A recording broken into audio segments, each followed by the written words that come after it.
पूरे विश्व के अंदर सबसे कोई झूठा प्रधानमंत्री है तो उसका नाम नरेंद्र मोदी है। अब तो लोग गांव में उदाहरण देने लगे, कोई झूठ बोलता है, क्या कहते हैं? लोग कहते हैं कि आप में या नरेंद्र मोदी वाले गुण कैसे आ गए। तो सर आपको लगता है भारत जोड़ो यात्रा के बाद केंद्र में वापस सत्ता में लौटेगी कांग्रेस? ये मान के चलिए 2023 में तो स्टेट में गवर्नमेंट बनेगी। एक हमारे वहाँ के बीकानेर के मंत्री अर्जुन राम जी मेघवाल, उनके कोई मित्र थे बड़ी है, वो तो खड़े हो गए, भाभी जी के पापड़ खाओ और कोरोना भगाओ। और जब खुद बीमार हुए थे एम्स में भर्ती हो। इसीलिए कांग्रेस ने नारा दिया है, पहले लड़े थे घोरों से, अब लड़ेंगे इन चोरों से। इसीलिए नारा, रोजगारी कम हो, जो सेना पर इन्होंने जिस तरह से चोट की है कि 17 साल के भर्ती हो और 21 साल के अंदर आपका रिटायर रहेगा। सर राजस्थान में शीर्ष नेतृत्व में जिस तरीके से मनभेद चल रहा है, उस हिसाब से आगामी चुनावों में सीएम का चेहरा कौन होंगे? आयो है राजस्थान रो खुदरो OTT प्लेटफॉर्म जठे आपने मिलसी वेब सीरीज, फिल्म, कविताएं, कहानियां और भी बहुत कुछ देखबा वास्ते अभी डाउनलोड करो स्टेज ऐप। राम राम सा, आज आपने सागे ही कैबिनेट मंत्री गोविंद राम जी और ई पूरी यात्रा का, भारत जोड़ो यात्रा का प्रदेश संयोजक गोविंद राम जी। राम राम सा। राम राम जी, राम राम। यात्राओं के संदेश देना चाह रहे थे? देखिए, इस यात्रा का बहुत बड़ा उद्देश्य है। आप देख रहे हैं कि 2014 के बाद जब नरेंद्र मोदी जी और अमित शाह जी सत्ता में आए हैं जी उसके बाद में महंगाई चरम सीमा पर है। जी पूरे देश में हिंदू और मुसलमान के दंगों कराने की साजिश की जाती है और बहुत ज़्यादा दंगे हुए हैं। बेरोजगारी चरम सीमा पर है। जी हमारे भारत की जो संवैधानिक संस्थाएं थी, चाहे रेलवे हो, चाहे BSNL हो, चाहे एयरपोर्ट हो, बैंक है, इन सबको अंबानी और अडानी को इन्होंने बेचने की साजिश की है। एक तरफ अच्छे दिनों का झांसा दिया था, दूसरी बात कही थी काला धन लाएंगे, तीसरी बात कही थी 15 लाख रुपए प्रत्येक के खाते में आएंगे, 2 करोड़ लोगों को, नौजवानों को प्रतिवर्ष रोजगार देंगे। आज ये कहीं भी चुनाव हो रहे हैं, कहीं भी चर्चा नहीं कर रहे। संवैधानिक संस्थाओं पर RSS के लोगों को इन्होंने कब्जा करा दिया है। दूसरी तरफ अगर आप देखेंगे तो जो हमारी संवैधानिक संस्थाएं थी उनको पूंजीपतियों के हाथ में भेज दिया है। और जो भी नेता इनके विरुद्ध में आवाज उठाता है, या तो ये जेल में भेजते हैं या उनके खिलाफ ED, इनकम टैक्स और CBI के छापे डलवाते हैं। कुल मिला के बात यह है कि संविधान खत्म होने के कगार पर है। प्रजातंत्र हमारा बिल्कुल कमजोर हो गया है। अगर कोई नेता संसद में बोलता है तो पीछे से ही माइक बंद कर देते हैं। इसलिए राहुल जी ने सोचा कि जब लोकतांत्रिक सारे दरवाजे बंद हो जाते हैं तो इन्होंने ये प्लान बनाया कि हमें जनता के बीच में जाना चाहिए।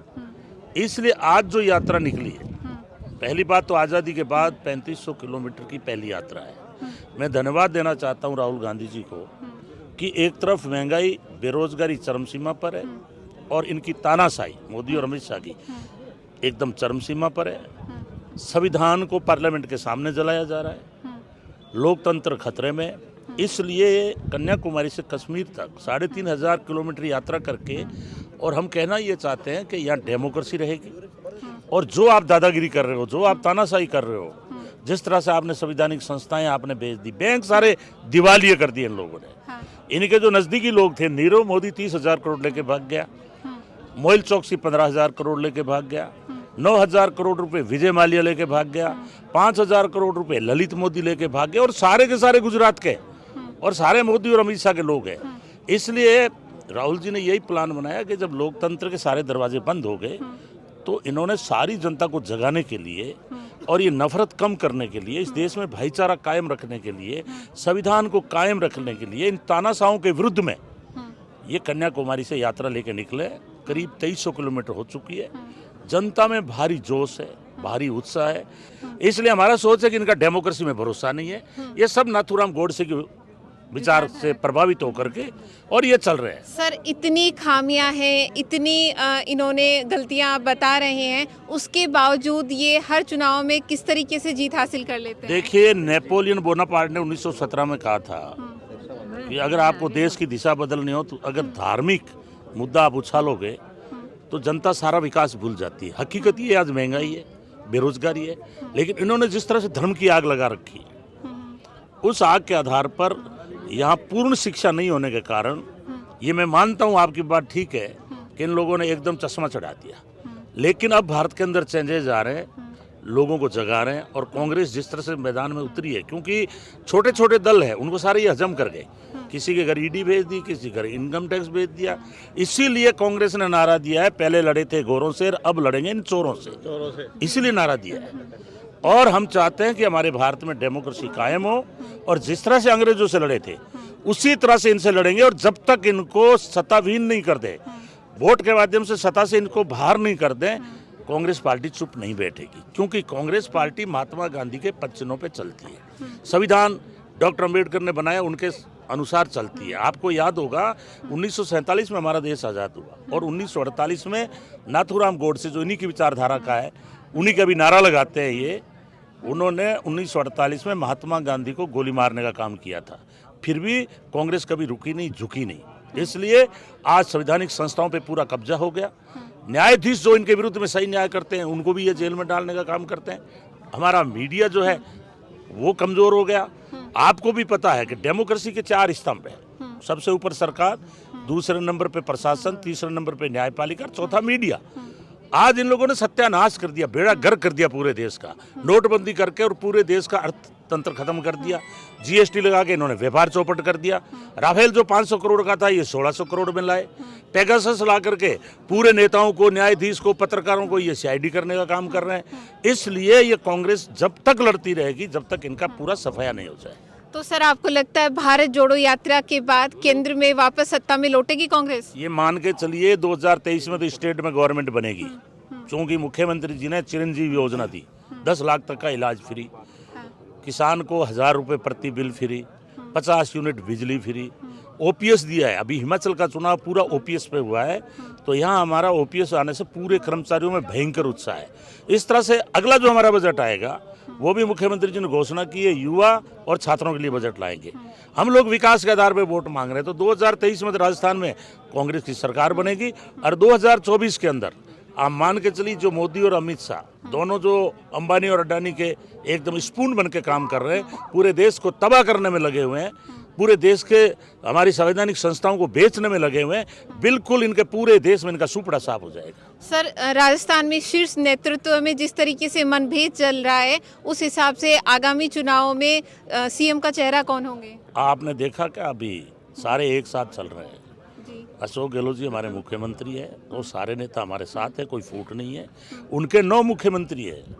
उनकी जो वसुंधरा जी नेता थी, उसका तो फोटो ही नहीं दे रहे हैं ये लोग, और 8-9 मुख्यमंत्री बने हुए घूम रहे हैं। देखिए, आप जानते हैं कि राजनीति में महत्वाकांक्षा होती है, कोई आदमी अपनी चीज डिमांड कर सकता है। तो कांग्रेस एक ऐसी अनुशासित पार्टी है कि हमारे केंद्रीय नेतृत्व जो फैसला करता है वो हमें मान्य होता है। सर, बीजेपी पैरेलल में इसी के साथ जन आक्रोश रैली भी निकाल रही है, उसके बारे में आप देख लो, उनकी कुर्सियां खाली पड़ी है। और हालत ये है कि एक एक जन आक्रोश में 10-10 आदमी बैठे हैं मीटिंगों में, मेरे पास पड़े हैं, मेरे विधानसभा में ही घूमे हैं, 5 आदमी नहीं मिल रहे हैं उनको। इसलिए आक्रोश उनके विरुद्ध में है, बीजेपी के विरुद्ध। सर, आप इस यात्रा के प्रदेश संयोजक भी हैं, तो किस तरीके की परेशानियों का, आप इतनी बड़ी यात्रा में संयोजन करने में किस तरीके की परेशानी आपको हुई? कोई परेशानी नहीं, जनता जब साथ होती है मैडम, तो कोई परेशानी नहीं है। मैं खाली व्यवस्था देखने आया हूँ, पहले उस कैंप में था। मेरी ड्यूटी है कि मैं इनकी व्यवस्था देखूं, विशेषकर लेडीज है, उनके खान पान या नहाने धोने की व्यवस्था कैसी है, कहाँ परेशानी तो नहीं है।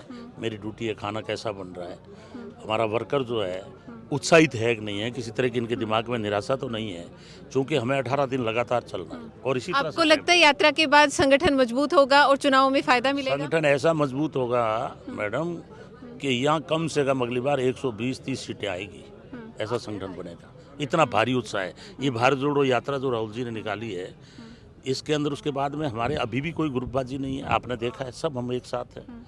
और ये मतलब तो यात्रा के बाद सब एक साथ आ चुके, एक पेज पे आ चुके साथ रहेंगे, और कांग्रेस बम्पर वोटों से जीतेगी। जैसा राजस्थान का इतिहास रहा है, एक बार कांग्रेस एक बार बीजेपी, लेकिन इस बार आपको लग रहा है इतिहास बदलेगा? अब की बार वो इतिहास नहीं दोहराएंगे, इस बार लगातार कांग्रेस आएगी। आप देखिए।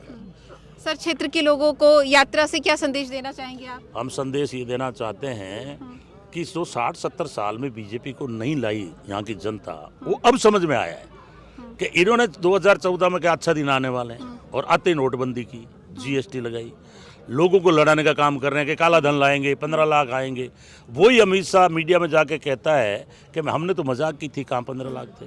बाबा रामदेव वो कहता था 35 रुपये डीजल चाहिए तो आप मोदी को वोट दो। अब लोगों के समझ में आया कि अपन ठगे गए, इसलिए ठग है, झूठे हैं। पूरे विश्व के अंदर सबसे कोई झूठा प्रधानमंत्री है तो उसका नाम नरेंद्र मोदी है। अब तो लोग गांव में उदाहरण देने लगे, कोई झूठ बोलता है क्या कहते हैं? लोग कहते हैं कि ये आप में या नरेंद्र मोदी वाले गुण कैसे आ गए।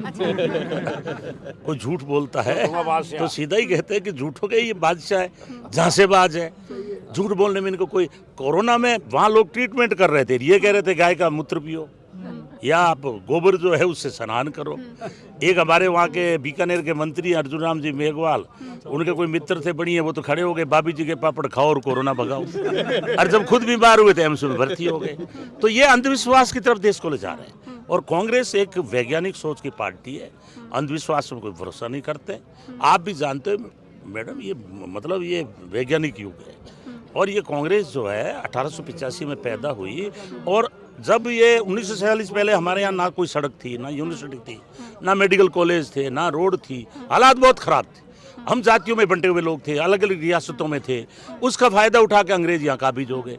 1680 में एक ईस्ट इंडिया कंपनी आई व्यापार करने के लिए, लेकिन यहाँ आते उन्होंने नारा दिया uncivilised people settled in India. अनपढ़ लोग अलग अलग जातियों में धर्म आपस में लड़ रहे हैं धर्म के नाम पे। ये बीजेपी वाले तो इतने नकारा लोग हैं कि ये गाय का ही उपयोग कर लेते हैं, गाय के नाम पे वोट मांग लेते हैं, कभी मंदिर के नाम पे मांग लेते हैं। अभी आपने देखा 18 करोड़ का घोटाला हो गया अयोध्या के जमीन खरीदने में। अब हमें तो कहते हैं कि आप अयोध्या जाओ, अयोध्या से निकल के आदित्यनाथ को मुख्यमंत्री बना दिया। आदमी साधु बनता है तो उसके बाद वो सांसारिक माया जाल से दूर हो जाता है, लेकिन इन्होंने बाबाओं को सबको जो है पार्लियामेंट में भर दिया। तो मैं इनसे पूछना चाहता हूं कि आपके पास कार्यकर्ता नहीं है? ये दूसरी पार्टियों के एमएलए खरीद रहे हैं, दूसरी पार्टियों के नेता खरीद रहे हैं। इससे साफ साबित होता है कि इनके पास कार्यकर्ताओं का अभाव है। दूसरा, आप दूसरी पार्टी से ले रहे हो तो एक तो आप लोगों को खरीद रहे हो। अभी महाराष्ट्र की सरकार गिराई इन्होंने, बिहार में इन्होंने कोशिश की लेकिन वहाँ ये कमज़ोर हो गए क्योंकि वहाँ नीतीश कुमार तेज निकले, वो लालू यादव के साथ में मिलकर गवर्नमेंट बना ली। गोवा में यही हालत की, कर्नाटक में इन्होंने यही हालत की। तो इनके पास कोई कार्यकर्ता नहीं है। ये जो भी पॉलिटिकल आदमी जाता है उसकी डेथ करते हैं और नॉन पॉलिटिकल आदमी को लेकर और धर्म के नाम पे लोगों को ठगते हैं वोट। इसलिए जनता जो है भारत की समझ चुकी है। और अगली बार अभी रायपुर में एक घटना सामने आ रही है जिसमें पत्रकारों को डराया धमकाया जा रहा है, उनके कैमरे और माइक तोड़ दिए गए। और तो उस पर आप क्या कहना चाहेंगे? आप मीडिया की फ्रीडम की बात कर रहे हैं तो उस पर रायपुर में की बात बता रही हूँ मैं आपको। मैडम मैं साफ कहना चाहता हूँ कि मीडिया चौथा स्तंभ है डेमोक्रेसी का, और इन लोगों ने इतना कमजोर कर दिया कि अंबानी और अडानी के हाथ अधिकतर तो बिक गए। अब जो आप जैसा कोई व्यक्ति इनके विरुद्ध में सही बात उठाता है उसको या तो जेल में डालेंगे। मैंने एक वीडियो देखा कि एक पत्रकार इनके विरुद्ध में उसने वीडियो चला दिया था तो उसको इन्होंने कपड़े उतार के जेल में बंद कर दिया, लॉकअप में। तो ऐसे वीडियो मैंने बहुत देखे। एक लंकेश गौरी लंकेश लेडीज थी, उनकी हत्या करवा दी इन लोगों ने। तो ये आरएसएस के लोग क्रिमिनल लोग हैं। किसानों का आंदोलन हुआ, 700 किसान शहीद हुए, 378 दिन आंदोलन चलता रहा और उसके बाद मोदी आकर के रात्रि को कहता है मेरी गलती होगी, क्योंकि इन्होंने खुद दे तो घर बसाया नहीं। किसी के बच्चे हो तो उसको चिंता होती है भाई पाप लगेगा, ये लगेगा। ये तो दिन भर इनसे कुछ भी करवा लो, इन्होंने देश को बर्बाद कर दिया, डेमोक्रेसी को बर्बाद कर दिया। इसलिए बिल्कुल आप सही कह रहे हो कि जो भी पत्रकार इनके विरुद्ध और सही बोलेंगे उसको ये किसी न किसी तरह से दबाने की कोशिश करेंगे। इसलिए राहुल जी निकले हैं पत्रकारों को भी बचाने के लिए, डेमोक्रेसी को बचाने के लिए। हमारे जो हिंदू मुस्लिम सिख ईसाई हम सब हैं भाई भाई, ये हमारा नारा था। तो हमारा सोच है कि इस देश के अंदर सब धर्मों के लोग सुरक्षित रहे। मस्जिद में जाने वाले मस्जिद में जाओ, मंदिर में जाने वाले मंदिर में जाओ, गिरजाघर में जाने वाले गिरजाघर में जाओ, गुरुद्वारे में जाने वाले गुरुद्वारे में जाओ। इनकी क्या सोच है? सिखों को लड़ाएंगे गैर सिखों से, मराठा को लड़ाएंगे गैर मराठा से, जाट को लड़ाएंगे गैर जाट से, दलित को लगाएंगे शरण से। इस तरह से इन्होंने पूरे देश के अंदर षड्यंत्र कर रहे हैं और अधिकतर जनता समझ चुकी है। और आप आने वाले समय में देखना इनकी सबकी जमानतें जब्त होगी। सर, आप सर्वधर्म समभाव की बात कर रहे हैं कि यात्रा का ये उद्देश्य जाति धर्म इन सब चीज़ों को परे रखेंगे, लेकिन सर जब चुनाव आते हैं, टिकट बंटवारे की बात आती है, तो क्या इस बार इन चीज़ों को इग्नोर करके सोचा जाएगा? हमारी पार्टी, मैंने पहले ही कहा, ये भारत की जो है पार्टी जो है अंतर्राष्ट्रीय और ये महात्मा गांधी के विचार पे चलने वाली पार्टी। जो गांव में वर्कर है चाहे उसकी जाति कम हो, लेकिन अगर वो वर्कर काम कर रहा है तो उसी को टिकट दी जाती है, उसमें जाति नहीं देखती। ये कहाँ देखी जाती है? जैसे बीजेपी है तो बीजेपी यूपी में पूरे में मुसलमान एक कोई टिकट नहीं थी। हमारे यहाँ नहीं है, हम सब जाति और धर्म के लोगों को सम्मान देते मतलब संगठन के जो निचले स्तर के लोग हैं उनको भी ऊपर उठने का आगे आने का पूरा मौका हैं। देंगे। बिल्कुल, हम आए ना नीचे से। मैं आपके सामने ही खड़ा हूँ। मैं पिछली बार हार गया था, इस बार कैबिनेट मंत्री हूँ। इसलिए जो वर्कर काम करता है, चाहे किसी जाति बिरादरी का हो, पार्टी में वो काम करेगा, वो निश्चित रूप से ये पार्टी उसको मौका देती है आगे बढ़ने का। जी, आपको बहुत शुभकामनाएं कि यात्रा का आपका जो मूल उद्देश्य है वो पूरा हो। हमारे साथ बने रहने के लिए आपका बहुत बहुत धन्यवाद सर। सर, आपको पता है गांव तबके में वो ग्रामीण महिलाएं जिनकी पहुंच आप तक नहीं है या यात्रा तक नहीं है, वो यात्रा में नहीं आ पा रही हैं, तो उन तक आप क्या संदेश देना चाहेंगे? मैं यही संदेश देना चाहूँगा। सबसे पहले तो आपको धन्यवाद कि जलको आपका भी खूब चल रहा है। ये शब्द ही ऐसा है कि हर गांव का व्यक्ति, चाहे अनपढ़ भी है, वो इसको देखता है, देखना चाहता है, और आप लोग गांव में जाके खबरें उठा रहे हो, मैं देख रहा हूँ। इसलिए मैं आपको बहुत बहुत धन्यवाद देता हूँ कि आपकी पत्रकारिता जो है वो स्वतंत्र बात उठाए। हम इस बात के बिल्कुल पक्षधर हैं और कांग्रेस पार्टी इस बात की पक्षधर है कि डेमोक्रेसी के अंदर पत्रकार को पूरी स्वतंत्रता होनी चाहिए और उनको समय समय पर सही मुद्दों को ऊपर तक उठाना चाहिए, ताकि सरकार उन मुद्दों के ऊपर ध्यान करके और वो समस्या दूर कर सके। बहुत बहुत धन्यवाद आप जी, बहुत बहुत शुक्रिया हमारे साथ बने रहने के लिए। आप अपने नेताओं के साथ बने रहने के लिए, यात्रा के साथ बने रहने के लिए जुड़े रहिए।